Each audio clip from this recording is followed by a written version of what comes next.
আমরা সবাই আদম সন্তান। যারা বিবর্তনবাদে বিশ্বাসী, যারা বিশ্বাস করে না মানুষ আদম থেকে আসে নাই, বানর লাফাইতে লাফাইতে মানুষ হয়ে গিয়েছে, তারা বানরের গোষ্ঠী হতে পারে, ওই বানরের গোষ্ঠীর জায়গায় বাংলাদেশে হবে না ইনশাআল্লাহ। আল্লাহ বলেন আমি আদমকে সৃষ্টি করেছি মিন সুলালাতিন মিন তিন, যাচাই বাছাইকৃত মাটি থেকে। পৃথিবীর প্রথম সৃষ্টি হলেন আদম, পৃথিবীর প্রথম মানুষ হলেন আদম। আদমকে আল্লাহ সৃষ্টি করেছেন মাটি থেকে। আল্লাহ আদমের বাম পাজর থেকে সৃষ্টি করেছেন মা হাওয়াকে। আদমের জেন্ডার ছিল পুরুষ, আর আল্লাহ আদমের বাম পাজরের হাড্ডি থেকে সৃষ্টি করেছেন হাওয়াকে। হাওয়ার জেন্ডার ছিল মহিলা। তো এই মানুষের দুইটা পরিচয়, কিছু মানুষ হবে পুরুষ, কিছু মানুষ হবে মহিলা। এখান থেকে আমাদের মৌলিক দুইটা বিষয় শিখতে হবে, মৌলিক দুইটা আকীদা শিখতে হবে। আমাদের পিতৃপুরুষ ছিলেন আদম। আদমের আগে পৃথিবীতে কোনো মানুষ ছিল না।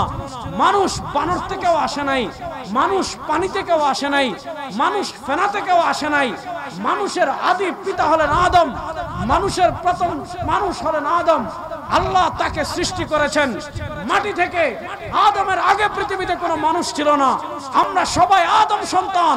যারা বিবর্তনবাদে বিশ্বাসী, যারা বিশ্বাস করে না মানুষ আদম থেকে আসে নাই, বানর লাফাইতে লাফাইতে মানুষ হয়ে গিয়েছে, তারা বানরের গোষ্ঠী হতে পারে, ওই বানরের গোষ্ঠীর জায়গায় বাংলাদেশে হবে না ইনশাআল্লাহ।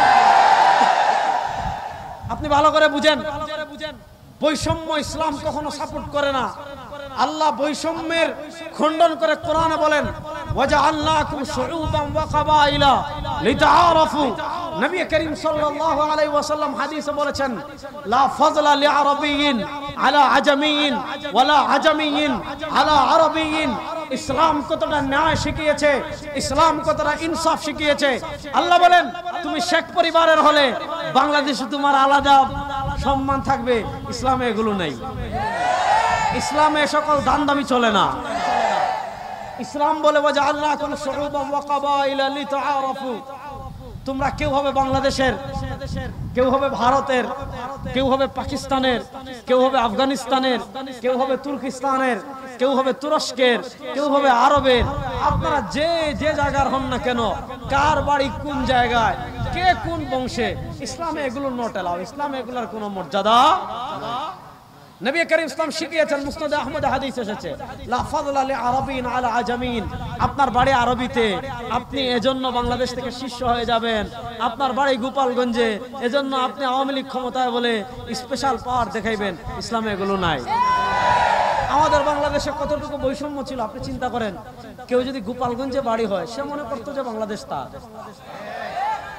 তার বাপের, তার বোনের জামাই, মানে তার দুলাভাইয়ের বন্ধুর খাতির একজন যদি আওয়ামী লীগের লিডার হয়, এর পাওয়ারে তার দুলাভাইয়ের ভাইয়ের চামচারা পাওয়ার বেড়ে যেত, সে তার রাজনৈতিক অভিভাবক হয়ে যেত। আজকে তোমাদের রাজনৈতিক অভিভাবকেরা কোথায়? সবাই পলাইছে, সবাই পলাইছে। তো আমি আপনাদেরকে যে জিনিসটা বোঝাতে চাচ্ছি, ইসলাম আমাদেরকে শিখিয়েছে লা ফাযলা লিআরাবিন আলা আজামিন। আরবের কোনো বৈশিষ্ট্য নাই আজমের উপর, আজমের কোনো বৈশিষ্ট্য নাই আরবের উপর। ইসলাম বলে যার অন্তরে আল্লাহর ভয় যত বেশি থাকবে, যার অন্তরে সরওয়ারে দু আলমের ইশক মহব্বত যত বেশি থাকবে, আল্লাহর কাছে তার তত দাম হবে, আল্লাহর কাছে তার তত দাম। বলেই নবী করিম সাল্লাল্লাহু আলাইহি ওয়াসাল্লামের দরবারে নিগ্র কালো সাহাবী ছিলেন হযরত বেলাল হাবশী। আমরা তো আজকে কেউ যদি অমুক গোত্রের হয় তাকে দেখতে পারি না, কেউ যদি রিকশা চালক হয় তাকে আমরা খাটো করে দেখি, অথচ বেলাল ছিলেন গোলাম, বেলাল ছিলেন কালো। নবী করিম সাল্লাল্লাহু আলাইহি ওয়াসাল্লাম মেরাজ থেকে এসে বলেন ও বেলাল ইন্নী সামি'তু কুরআনি আলিকা ফিল জান্নাহ। ও বেলাল, তুমি যখন মসজিদে নববী, তুমি যখন আযান দেওয়ার জন্য জমিনে হাঁটতে, তুমি যখন রাতে জমিনে হাঁটতে, তোমার পায়ের খটখট আওয়াজ আমি জান্নাতে শুনেছি। এটার নাম ইসলাম, এটার নাম। আর ইসলামের বিপরীত দেখেন, ইসলামের বিপরীত পৃথিবীতে যত তন্ত্র আছে, ইসলামের বিপরীত পৃথিবীতে যত মন্ত্র আছে, ইসলামের আগের তন্ত্র মন্ত্রের কথা বলেন, আপনি বর্তমান ইহুদিবাদের কথা বলেন, খ্রিস্টবাদের কথা বলেন, হিন্দুত্ববাদের কথা বলেন, ডেমোক্রেসির কথা বলেন, সেকুলারিজমের কথা বলেন, পৃথিবীর কোন তন্ত্র মন্ত্র দ্বারা দুনিয়ার মানুষ বৈষম্য দূর করতে পারে নাই। প্রকৃত বৈষম্য দুনিয়াতে দূর করেছে একমাত্র ইসলাম। ইসলাম ছাড়া আর কোনো কিছু দিয়ে বৈষম্য দূর করা যায়? এবার আসেন আমি কিছু কথা বলে সামনে আগাবো, সংক্ষিপ্ত ভূমিকা দিয়ে আমার মূল বিষয়ে চলে যাব। বাংলাদেশে আপনারা জানেন জুলাই এবং আগস্ট মাসে বাংলাদেশে বৈষম্য বিরোধী আন্দোলন হয়েছে। তারপর এটা এক পর্যায়ে এটা এক দফায় এসেছে। আমি আপনাদেরকে একটা কথা বলি, এই বাংলাদেশের 52 বছরে আপনারা মানেন আর না মানেন, আগে একটা কথা হয়তো সবাই একমত, এ দেশ সংখ্যাগরিষ্ঠ মুসলমানের দেশ। এই দেশের সংখ্যাগরিষ্ঠ কারা? ভয় পান না, বড় জুড়ে বলেন। এই দেশের সংখ্যাগরিষ্ঠ কারা? আপনি দেখেন ভারতের সংখ্যাগরিষ্ঠ হিন্দু, তারা তাদের ধর্মীয় ফ্যাসিলিটি পায়, স্বাধীনভাবে তাদের ধর্ম পালন করে। যে জায়গায় আপনি মিয়ানমারে যান, ওখানে ধর্ম মানে সংখ্যাগরিষ্ঠ হলো বৌদ্ধ হওয়ার কারণে আপনারা দেখেছেন তারা সাবেক আরাকান, বর্তমানের রাখাইন, মায়ানমারের কি নিকৃষ্ট মুসলমানদের গণহত্যা চালিয়েছে। ভারতে হিন্দুরা সংখ্যাগরিষ্ঠ। আপনি কাশ্মীরের অবস্থা দেখেন, আপনি দিল্লির অবস্থা দেখেন, আপনি গুজরাটের অবস্থা দেখেন, আপনি আসামের অবস্থা দেখেন, আপনি হায়দ্রাবাদের অবস্থা দেখেন, আপনি সিকিমের অবস্থা দেখেন।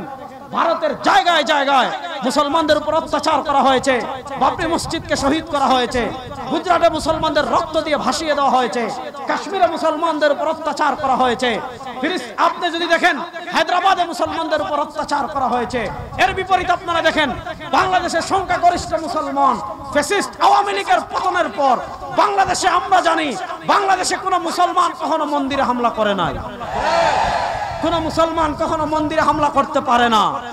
আমাদের ইসলাম আমাদেরকে ভিন্ন ধর্মীদের কোন ধর্মীয় যে তাদের যে ধর্মের যে নিদর্শনগুলো আছে, তাদের যে ধর্মীয় মানে তাদের নিজস্ব যে ইবাদতখানাগুলো আছে, মন্দির বলেন, গির্জা বলেন, চার্চ বলেন, আমাদের ইসলাম শিখায় এগুলো আমরা কখনো ধ্বংস করি না।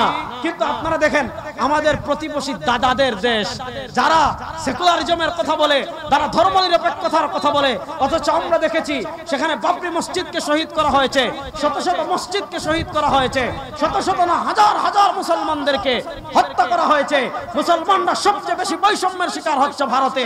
এর বিপরীত দেখেন আমরা জানি আওয়ামী লীগ ফ্যাসিস্ট পতনের পর এই আওয়ামী লীগরা হিন্দু লীগের বেশে বাংলাদেশে এসে আমাদের স্বাধীনতা সার্বভৌমত্ব নষ্ট করতে পারে, এজন্য মুসলমান তো হামলা করতে পারে না, আওয়ামী লীগ সাম্প্রদায়িক দাঙ্গা লাগাতে পারে, এই আশঙ্কায় আমরাই মন্দির পাহারা দিয়েছি।